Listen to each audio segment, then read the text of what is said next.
Елімізде соңғы жылдары авиация саласына қызығатын нәзік жандылардың саны өскен. Бүгінде Алматыдағы Азаматтық авиация академиясында 300-ден астам қыз оқыса, соның 30-ы ұшқыш болуды армандайды. Аруларымыздың қызығына қарағанда қиындығы басымырақ саланы таңдауына не түрткі екен? Әріптесім Мерей Қанапияновтың материалында.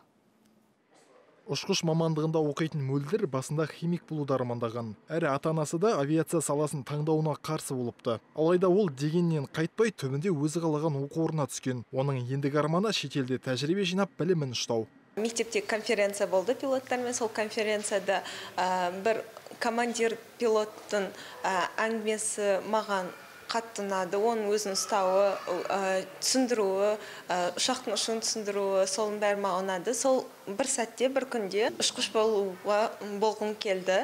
Ал Ділназ болса арман қуып, сонау солтүстік өңірден келіпті. Бала кезінен әуежайға қатысты кино туындыларда көп көргендіктен авиация саласын таңдаған. Қазір оның арманы орындалып, әуежайлардың жердегі радиоэлектрондық жабдықтарына қызмет көрсету мамандығында білім алып жатыр. Мен басында осы жазда 9 сыныпты бітіргеннен кейін фильм көрген болатынмын. Онда осы аэропортта жұмыс жасап жүр, соның бәрі атмосферасы маған ұнағандықтан 10 сыныптан бастап мен физика таңдадым. Алдағы таңда аэропортта авиация саласында жұмыс жасап, оны көркейткім келеді.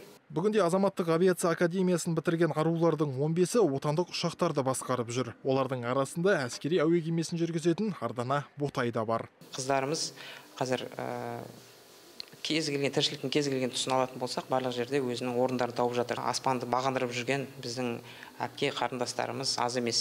Болашақ ұшқыштар бірінші курста жай ғана теориялық білім алса, екінші және үшінші жылдан бастап мынадай әуе симуляторы деп аталатын ұшақ макетінде тәжірибеден өтеді. Біз ұшуға дайынбыз. Авиация саласын игеріп жатқан қыздардың ендігі арманы оқуларын үздік аяқтап, отандық әуе компанияларына жұмысқа тұру. Мерей Қанапиянов, Мейрам Исабеков, Алматы телеарнасы.